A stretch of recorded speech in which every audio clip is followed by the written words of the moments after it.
I, Jayati Maheshwari, alongside Lansu Kedia, would like to welcome Mr. Deep Bajaj on behalf of the entire IIM Lucknow community to the podcast series organized by Entrepreneurship Cell of IIM Lucknow. Deep Bajaj completed his Masters in Management from Australian National University.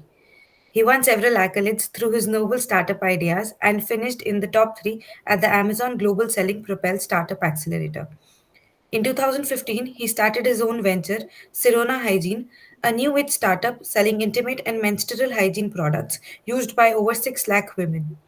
It is truly a pleasure to have you here with us today. Thank you for having me over, guys. It's always a pleasure to speak to students, if I may call you those. What do you think? What should the world know about Deep Budgets now when we see this? For the audience, maybe you could drive us through your philosophy of life. Well, there's nothing interesting to know about me. I'm just a entrepreneur trying to solve some problems for our customers. So boring life, boring stuff, but exciting journey. So that's all that you need to know about me. Somebody who feels extremely passionate about solving problems for the neglected problems for women in our country. So let's let the excitement begin then. So the first question for you, Deep. You did your masters in ANU, right? Yeah. So what were your key learnings out of it when you were doing your masters there? Maybe your key learnings when you were staying in Australia, and any related advice that you'd like to share with the entrepreneurs in the house who will be watching you. So I can be honest on this one, right? It's all of us. So Yeah. what did I learn during that time? Nothing here. I think when you look at college education, at that time, when you're going through it, it's more about just finishing those classes and getting those marks and getting out of it. And it's also the most. If you look at our lives, it's everything has been almost. It's so beautifully structured, right? 10, then 10 plus 2, then college, then within 1 year, 2 years, you crack your, masters, and then you come back and do a job. So at back then, it was more about just going through the process, running on a bloody treadmill which was running at a speed of 24. Do I have any learnings? Not really, yeah. But I'd say in hindsight, there are many things that I can now share with my colleagues or people who usually check with me that what is the right age to do an MBA, and I say please don't do it right after your college year. Please don't. Please work for a few years, get some perspective in life on what actually excites you about your work, which division excites you the most, and then maybe go and do mastery in that. That's where a master should come in. And when you are at it, then it's only three things matter here at your college during your post graduation especially, and spend more time there. Kotler books are going to stay. You can read them later.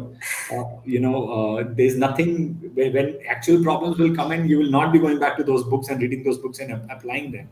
You have to learn on the go. So I'd say books can. I'm not saying don't study, but I'm saying don't spend too much time on cramming things. There's three things will be one things that will help you all your life will be professors number one.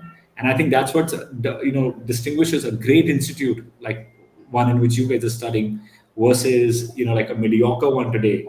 The quality of professors. So number one, just as much time as you can spend with them. That's where the wisdom is. Number two, I think most of the time should be spent with your peers here. Great bunch. Some of you will marry each other. Some of you will go and found more startups. So spend more time getting to know the batch here. Don't run through it. And third is alumni network. I think those are three things that you walk away with your MBA. Now, in hindsight, those three are helping me in many ways. But during that time, was there anything special that I learned? Not really, man. I'm sorry. I was a very bad student, is all I'd say. Living in Australia, what was special? Back then, when you don't have to spend, when you're not earning too much or spending a lot of money, and India ke baat to yaar, Australia was obviously in heaven. So it was very good to just stay. The infrastructure, people, everybody would smile at you. And that's a fond memory that I have of that country, at least, that people are, at least to us, they were very, very welcoming. So yeah. Okay, so it's kind of sad that both I and Lansu are freshers here, and you just said exact opposite of Ouch. what we're doing. And yeah, that's actually very true. Spending time with professors, it Yeah. gives you a lot of wisdom and just a very different perspective.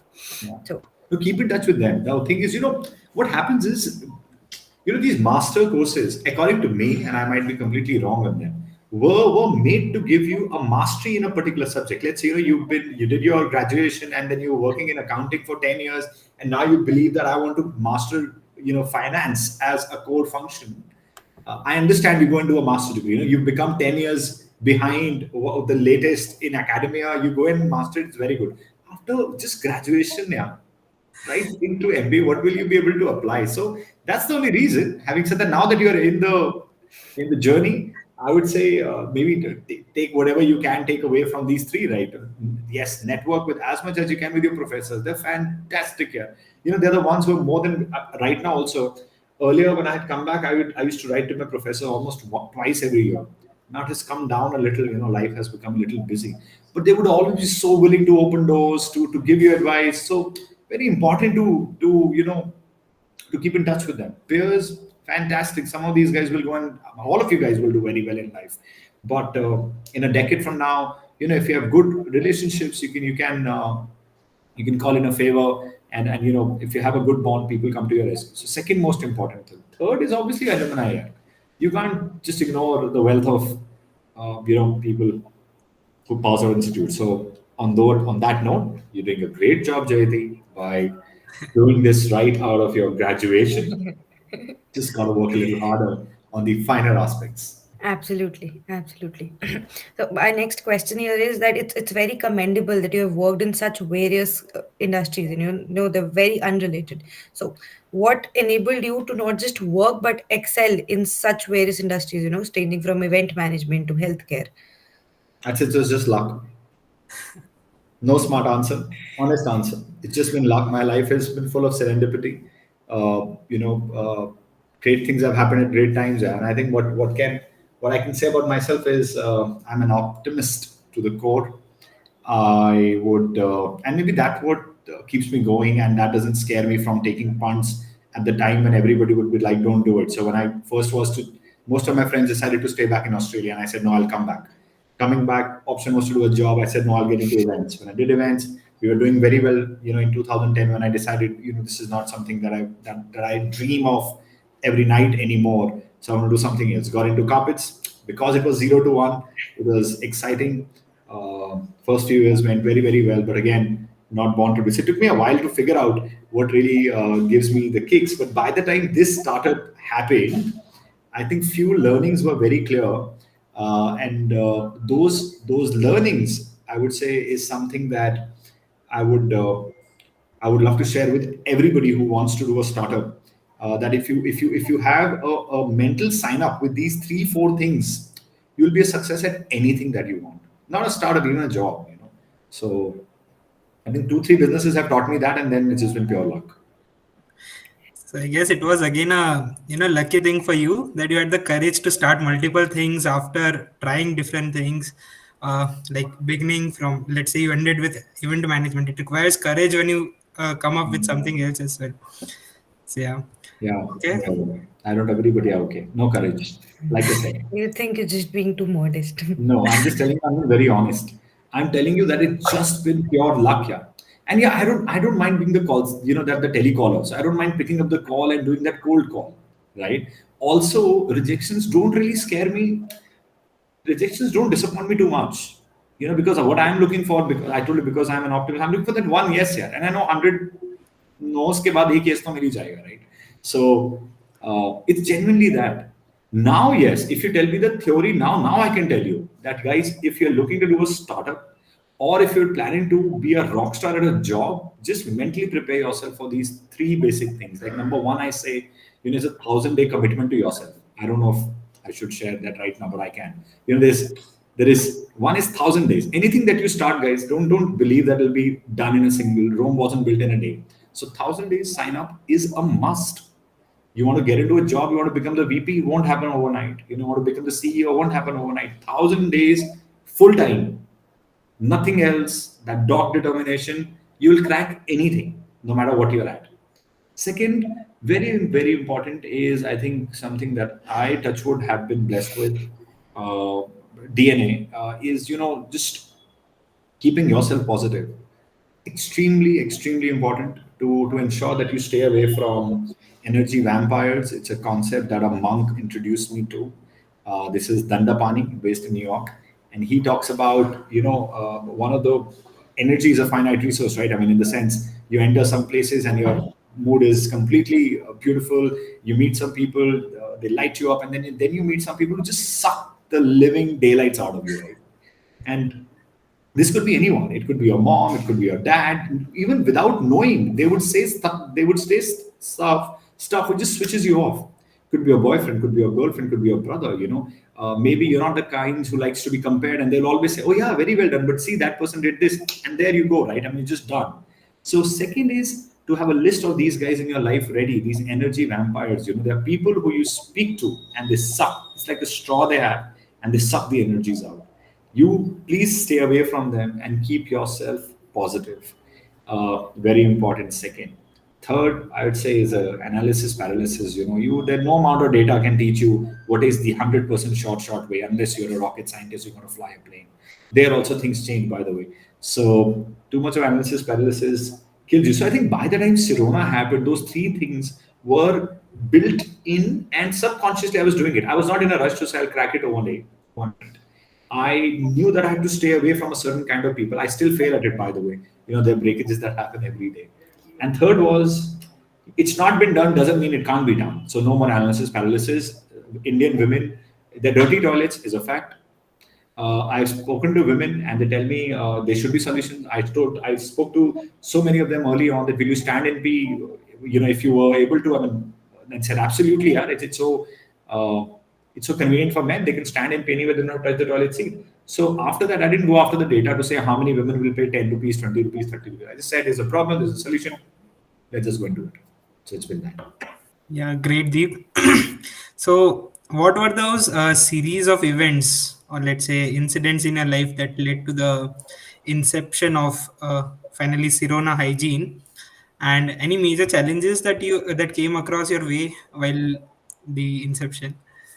Well, challenges keep happening today also, yeah. So challenges are part of life. There are no challenges, then there is. That's when I get scared. That why is everything looking so eerily perfect? Everything is fine. Your sales is also happening. No, no, no. There's something which is missing. So a little bit of paranoia when it comes to things being normal. So chaos, yes, yes, has been a part of our life. Yeah. It started with P Buddy, which was India's first stand-in P device for women. And the idea for this came because of my days at events. Everything, again, a quote that I love to share it. It's like the great Steve Jobs said, right? It's only in hindsight that you can join the dots. But for me, I think I was destined to be into this space because I started with events, did large scale concerts, realized toilets can't be kept clean. And I was the business development side, I was the client servicing side. You feel bad when you're not able to do a 10 on 10, but you just can't help those porta potties, the portable toilets, you just can't maintain them, right? Beyond a point. I'd seen that. Then I'd seen during our pregnancy, and in fact, we'd had one miscarriage. So I'd seen how critical UTI can get for women. Then my mother had arthritis in her knees, and she had stopped attending marriages and funerals alike because she just couldn't sit and stand comfortably. So, idea for this was actually born on a road trip when I was fooling around saying God loved men more. See, we are so superiorly built; we can stand and pee anywhere. Girls were not even having water. So that's where a friend's wife said that she had seen someone in Europe use a contraption to stand and pee. And I think that's somewhere these dots must have joined backwards. And amongst 100,000 other jokes that were cracked, this is something that I thought I should pursue. So came back, came up with this shape. Was very very happy that this the next Bill Gates, because obviously there are no clean toilets and this can help women stand in pee. Realized I'm not the only Einstein to have thought about it. The first patent for the product goes back to 1919, when we were getting shot at Jallianwala Bagh. So, but still decided to do this, yeah, and came up. We still got our design patent and have built a series of products. So, and after that, it's been just one product after another has come in because of we got into a very niche space. We are talking about taboo topics. We are talking about habit changing. So everything which was habit changing, taboo, unaddressed became intrinsically exciting for us, right? Because we were talking to the audience who were trying our products. So first three products I would say came up because of our own personal experiences. Because Peabody, when it was born, I started asking around what are the problems. So period pain, my wife has first a very turbulent period pain. So came up with India's first herbal period pain relief patch to solve it. Because when she would wake up at night, even I'd wake up at night. So I'd be like, no, I love my sleep. So came up with that. She's also somebody who loves hygiene a lot. So, throwing of sanitary products was becoming a challenge. So came up with disposal bags for clean and hygienic disposal. So those three were from her. And after that, customers only started telling us. Like today, our customers, in fact, it was one of the customers only who encouraged us to bring in. I was bringing in tampons. I was doing tampons because I thought pads are limiting. Pads are everywhere, but you can't swing, run, jog. So I thought, let's tampons, at least you can do all that. Somebody said do cups. I said fair enough, let's get them. And there were 100 people saying cups won't sell, but well, today we are country's highest selling menstrual cups. About 1 million women are using Sirona menstrual cups as we speak. So it's been a very serendipitous journey, my friend. It's been pure luck, like I said. No humbleness, actual legit. One thing has led to another, and this is where we are. So another great example for the audience that we'll be catering to is that no matter in wherever you are doing your stuff, like you had an experience in event management, but actually led you, helped you, became a driving force towards your this final venture. Also, a series of events I from your hope own not back. final yet. Still have some more years to go, my friend. Yeah, It will also happen. Yeah. yeah. So so the such a dynamic career wouldn't have come this easy, right? There would have been setbacks as well in your journey. So we'd like to know about some of those setbacks and how did you overcome those in the Well, journey? again, it's a wrong person to be answering this. I think I'm now wired in a fashion where I prefer not to remember things that didn't go right. A funny thing, and maybe it might help you guys. Uh, we are 100 of us right now, right? And about 60 of them in the office, 40 in the warehouse. Some people send me direct emails about what they did during the day. The only request that I tell them is what you did and what you're going to do tomorrow, fair enough. You know it better. You guys are smart guys. Just put one good thing of the day as a signature in your email every day. I'm saying, and that's how we are trying to code also. If you go to my phone, I can show you last 4 years, one good thing that happened every day, there's a note. And and that thinking today, has, you ask me good things that have happened, I can talk for 20 hours, at a length, because I can tell you what all good happened. You tell me what didn't go right. Many things there. I mean, but I would say that it's important again for you to look at what worked. Because when you're putting in effort, there are no guarantees in anything in life here. We are having this conversation right now. The electricity can just go right, and it can snap. Life wise, we sleep every day, and we not. I think I read somewhere that 1 million people die every night. Now they don't even wake up in the morning. So things will always go right and they'll always go wrong. I think what we need to focus on is the things that are going right and building on them. The things that are not going wrong, are not going right, we just fix them. That's your role, right? I mean, yeah, this brick. I mean, today the founder left. Okay, we'll find somebody else.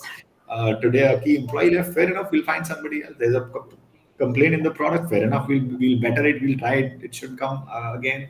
There's a competition. Who competition is copying your products.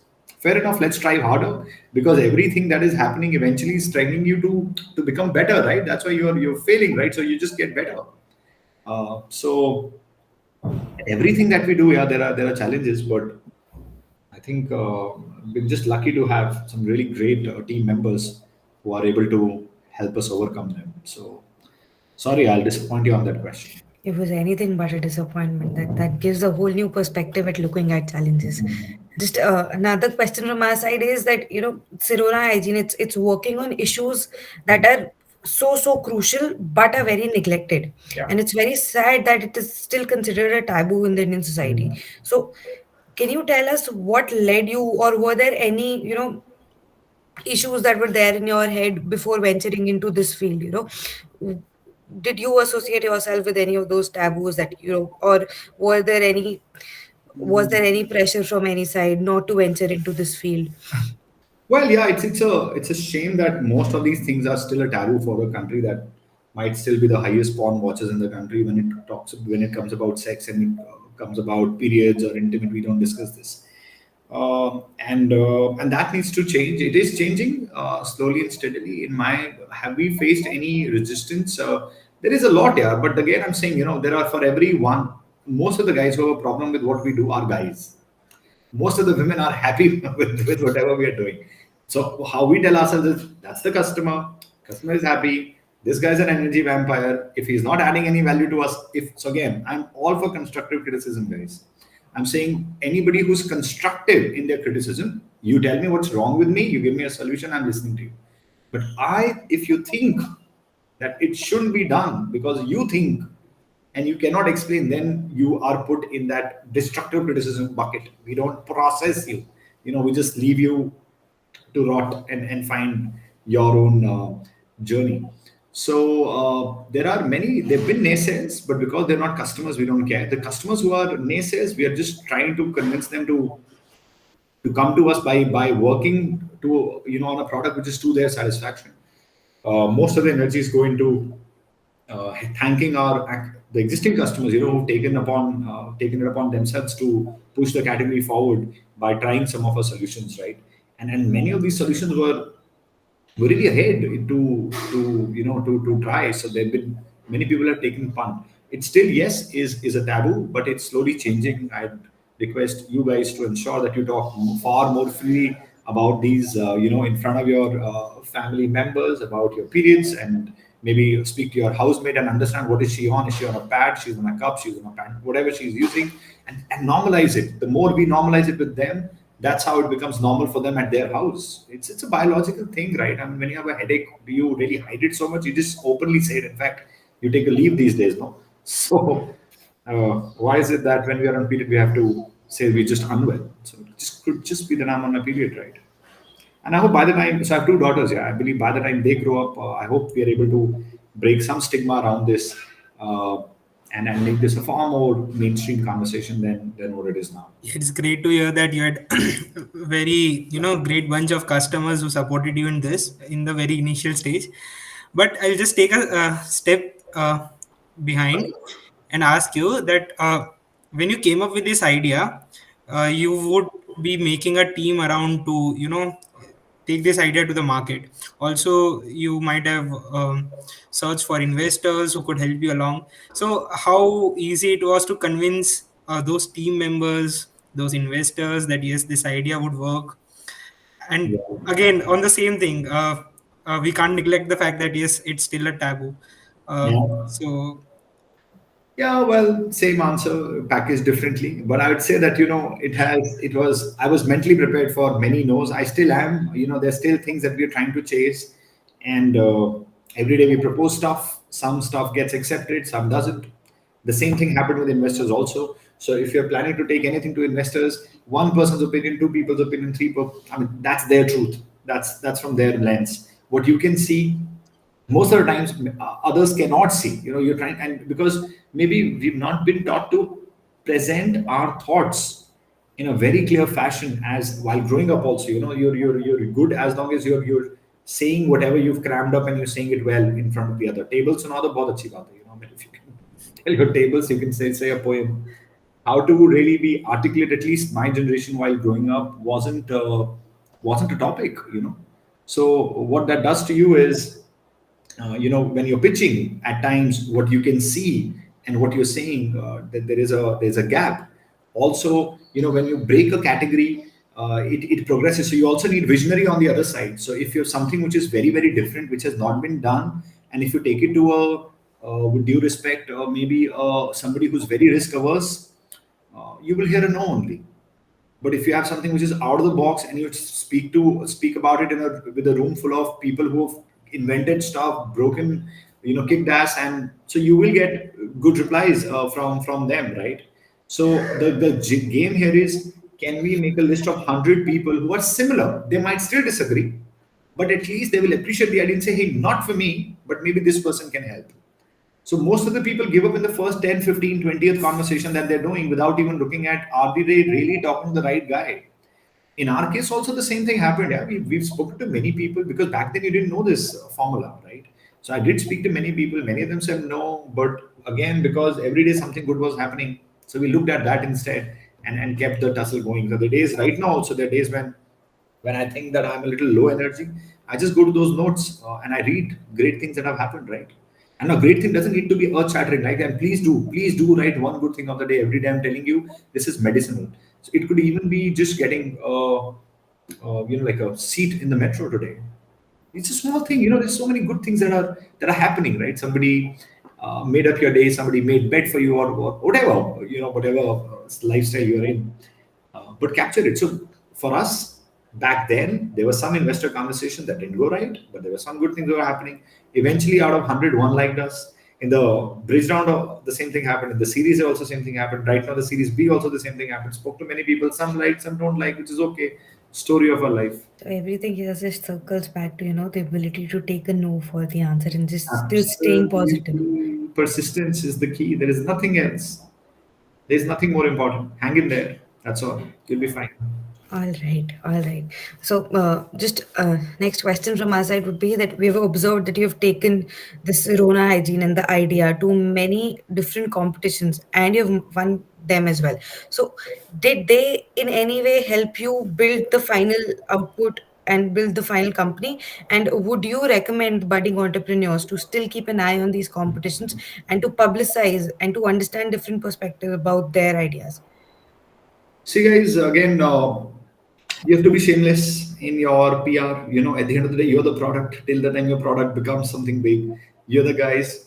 You're the one who's saying that I can see something that you can't, and that's why I support us. So anything that helps you spread the word, I would say you should be shamelessly at it. And do it. So these competitions, have they helped? Everything helps, yeah. Everything in life helps. So there was this one competition. I think it was tie the knot. Did CNBC Young Turks and CNBC Young Turks tie the knot. We pitched there. We didn't get funding from there, but four people. We won the competition though, but four people who were on the panel out of six invested in our pre-series era. Was it helpful? Obviously, maybe that particular day it wasn't because there was no cash prize, but those guys met me there and eventually they became my investors. Then we won this again, Lufthansa Runway to Success game, which was on CNBC, and I did go to Cambridge for a course thanks to them. Was it helpful? It was very helpful because I met a very fantastic professor who I exchanged notes with, and he referred me something recently. In fact, I met somebody who written a book, an Indian there, who's including us in one of the Jugaad innovations or something. That conversation came about. Other than that, everything else, I think it does add, right? If you're doing research on me, so there is Economic Times 40 under 40, there's Fortune 40 under 40, there's Economic Times Startup of the Year in social space. Are they adding? They certainly are a validation of the work that we're doing. So for anybody who's confused about whether to join this company or not, will be like, fair enough. There's some people who've helped them. Any customer who doesn't know much about us and they do homework and they find all these things, they know that there are guys who are doing legit work and they've been appreciated by industry experts. For your own sake, also, these are validations of other people taking note of the hustle and the struggle that you're trying to push behind creating this category. So every competition, every meeting, anything and everything, good, bad, ugly, will eventually come to help you in life. My days at events, maybe towards the end, were like, well, I don't want to do it. But if I had not done events, my conviction to do Peabody might not have been this strong because I had seen, I remember we were doing this Nidhi Chauhan concert and she was, the BD Jarele, if you heard the song, had just come in, and the place was packed. We were scared of a stampede, and toilets after 20 minutes, 25 minutes, gone. It was just overflowing because there was 15,000 people. We have many toilets, but you go to the closest one, even if there are many of them. Uh, so every experience helps. Yeah. I had seen it so up close and personal. That miscarriage, you'd seen it up close and personal. Arthritis, you'd seen it up close and personal. So as long as you're observant, as long as you're positive, and you just hang in there, very, very important to just hang in there, wait out those 1,000 days.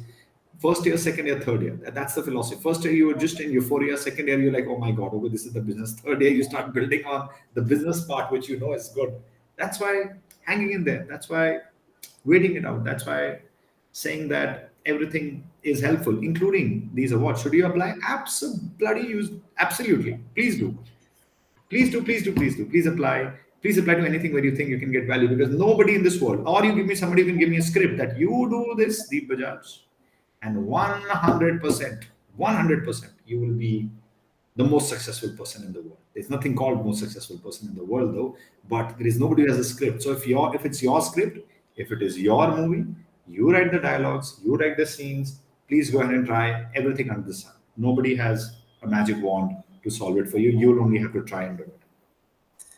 Yeah, so we never know what steps that we take in our daily life may come handy in our. Yeah, yeah, absolutely. I'll give you maybe one last example to that. So when I meet people, I usually save their names, and numbers, and whenever something good, very something better, worthy of being shared happens, I send it to them that, hey, this is the new update, and I've been doing it for I think 6 years, 7 years. And people move jobs, they move organizations, they move circles, and I've got orders because of this. I've got new coverages because of this. I've got competitions. I've won awards because of the people who've been seeing me for 6 years, and I keep them updated with what is happening, so they know. I mean, they don't need to call me and check, hey, are you alive or you're dead? Just that keeping in touch, uh, without having any vested notion that this relationship is helpful or not helpful. When it helps, you never know. But the idea is just to you do your bit. My bit here is to just be the spokesperson for this organization till the time they can tolerate me, right? As a founder or as a director or as a CEO. Until then, it has to be whatever it takes. Yeah, true.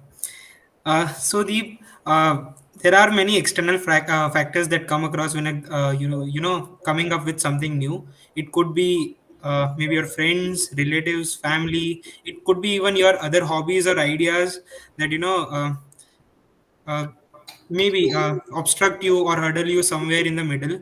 So what key role did these external factors play in your journey? Very important role here, because I think if you listen to people, everybody has some value to add. It's important to make a list of who are the right ones to listen to. So your team members give you insight, your employees give you insight, your family gives you insight. Just be open and listen. There's no harm. Like I said, as long as it's constructive, everybody's opinion is, they're entitled to their opinion. You process and do whatever you believe resonates with you and resonates with your mission. But not being open to listening is a disease. So it's been very helpful in our case as well. All right. The next question from my side is that you also very actively invest in startups. So, what do you look when budding entrepreneurs they come to you, they pitch their ideas? What is it that one thing you're looking for in them? Only passion and ability to persist. Yeah, there's nothing else, because ideas change. No unicorn today, though. I think that's not even a criteria that can this be a unicorn. My thing is, will this guy just bat it through? And that has nothing to do with condition. That's just your mental DNA. You could be an ice cream guy, but if you're somebody who really loves and passionately talks about it, that you can't live without it, you are my person. Even if you're a rocket scientist who wants to just make a rocket because you don't know anything better, right? So for me, very important is passion for what you're doing, and just I just try to see if you'll persist, right? If you'll persist through, because if you're passionate and if you have that quality that you won't give up easily, then you will 100% find the answer. Yeah, it's like all of you, right, who are doing this MBA right now, right? I mean, it was easy to not give cat. You did, you cracked it. You're here. You'll try, you'll strive, you'll get your best job, because you whatever objective you started with, you'll end up achieving it. So that's all that I look for. How passionate, and how, because the rest everything else is incidental. Is the category big enough? If you're a good founder, if you feel passionate about it, you'll create the category. And we've created, so I can never say that this is new. Anything new, exciting, as long as you're passionate and have that quality to persist, I think we can talk. Yeah, so maybe sometimes you have a good idea, but the attitude of the team members or the founding team also, matters a lot. Yeah, Like ideas can come up to a lot, but how to take this idea to many also is not a, game of everybody. absolutely. No, I think there was also this story, right? That there was not a story actually. There's just a small. Uh, you know, the way to look at it is that when you're dying, there'll be all around you will be so many ideas cursing you that, hey, I came to you at this time, and why didn't you give me life? Why didn't you let me do it? So I'd say that because I'm the one who likes to try things. So those are the kind of people that I'm attracted most to. And that's the reason why, if you have an idea and if you have that passion, that you will see it through. uh, it really resonates with me. Yeah, true. So, Deep, will move on to the last question for the day. Thank you. Uh, the current generation is flooded with youngsters dreaming of becoming successful entrepreneurs. Uh, we are definitely sure they'll learn a lot from your journey so far. So, any quick three advices or tips for these people? Well, I think I've covered that early on, guys. If you're trying to do something, don't look for shortcuts, please. 1,000 days principle, give it 1,000 days. If you're mentally prepared for 1,000 days, and everything else, right, that there'll be no money during these 1,000 days. If you're aligned with that, and if you give it 100% attention, you will 100% be a success. Number two, please have a list of energy vampires ready always. So when they're talking to you, again, I'm saying it could be your mother, brother, father, husband, boyfriend, girlfriend, camel, cat, I don't know what, would be something, that you just speak to the person and it drains you out. Please have a list for them. Stay away from them. Learn to deal with them. You obviously you cannot not talk to your mom or to your dad. But if they are the ones who you believe are doing something which is not aligning with your energies as of now, let's just switch off. After 60 seconds, we'll not respond. We'll not react for first, So that's important. And we'll respond after. When we process information, we'll give them the news, whatever they want to hear. And third, obviously, is don't overthink it, guys. It's a very simple life. By overthinking it, we complicate the simplest of situations. So those three are our takeaways, and yeah, that's all. Okay, so thanks a lot, Deep, for your time, for sparing time for the community. It was great, having a conversation with you, having you on this Inspire series, the podcast series. I think the viewers would definitely get a, great whole of ideas to like they'll get a lot to learn from your journey. So with this, we come to an end of the episode. I request all the viewers to stay tuned for further episodes. Thank you so much for having me. Thank you.